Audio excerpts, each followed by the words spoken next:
Well, Canada's auto sector remains on edge after Donald Trump slapped 25% tariffs on the industry. The fallout is already being felt. Today, the Stellantis assembly plant in Windsor will pause work for 2 weeks. With me now is the Liberal candidate for Oakville, Anita. She joins me in her capacity as Minister of Industry.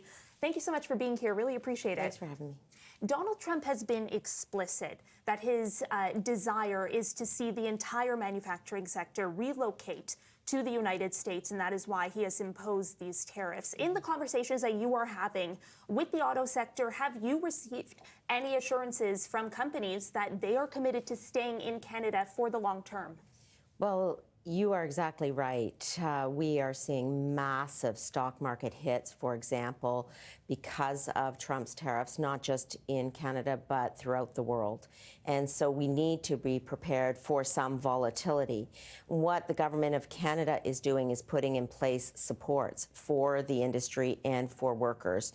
$2 billion to establish a made-in-Canada auto industry. We've hit back with 25% tariffs against American-made vehicles. We are putting in place supports for workers, including making EI easier to access. So in terms of the longevity of the auto industry in Canada, we are planning to ensure that the automakers do stay in Canada, and certainly my conversations with them, which are frequent, have been suggesting exactly that they do intend to stay in Canada, and we'll continue to work with them to make that economic proposition completely viable. Have they come back to you and said, oh, we would never do that, though? Or do you think that an incentive structure needs to be in place to keep them here? Well, in our conversations, we're exactly talking about our agreement. We have the Strategic Innovation Fund. Those are agreements in place with all of the auto manufacturers to ensure that there is Canadian output, Canadian investment, Canadian production, and we'll make sure that we're working with them in the long term to have that sustainability. We actually are talking about a framework that we'll put in place. We call that our remission framework to ensure that Canadian production and investment is part of the long-term plan to maintain Canadian production. Have they explicitly said point blank, though, we are committed to staying in Canada?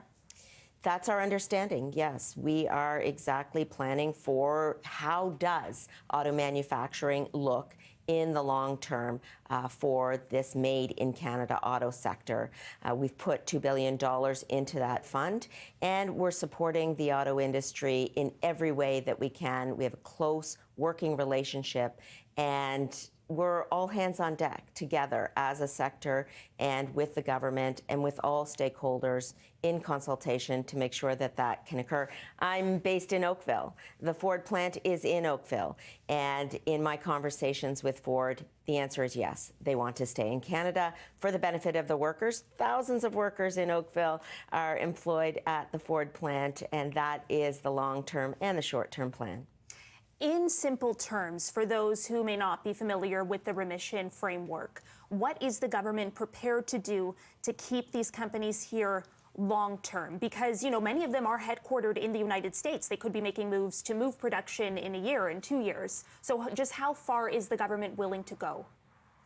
Well, you've seen the government put on the table significant commitments for the auto industry already with our Strategic Innovation Fund investments to ensure, for example, we have EV battery production here in Canada. In terms of our remission framework, we are making sure that we're in consultation with the auto industry. I'll be traveling to Windsor tomorrow, for example, to have those conversations. So the plan for the remission framework is currently being ironed out. But in the meantime, let's not forget that we have the $2 billion already committed for the Sustainability Fund of a made-in-Canada auto sector. We already have those 25% tariffs in place, and every dollar will be going to support Canadian workers. And we already have, for example, making sure that we are supporting industries across the country.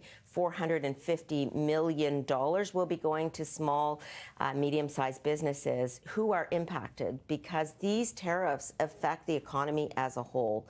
The auto industry is a major part of that, but manufacturing across the table is extremely important to maintain in Canada, and that's why we did not include auto parts in the counter tariffs that we've already announced. By your assessment, though, that reward system would be necessary to keep them here. It's not like by their own volition they're saying, you know, we see value in the Canadian market to be here long term. Well, we call this a remission for retention program, that we want to maintain the auto industry here in Canada. It's extremely important for our domestic economy. It's extremely important for Canadian auto workers. And all along, we've been in close contact with Labour and with industry to ensure that we're all working hand in hand to maintain the longevity of the auto industry right here in Canada. Okay, Anita, Anand, I have to leave it there. Thank you so much for taking the time. I appreciate it. Thanks so much for having me.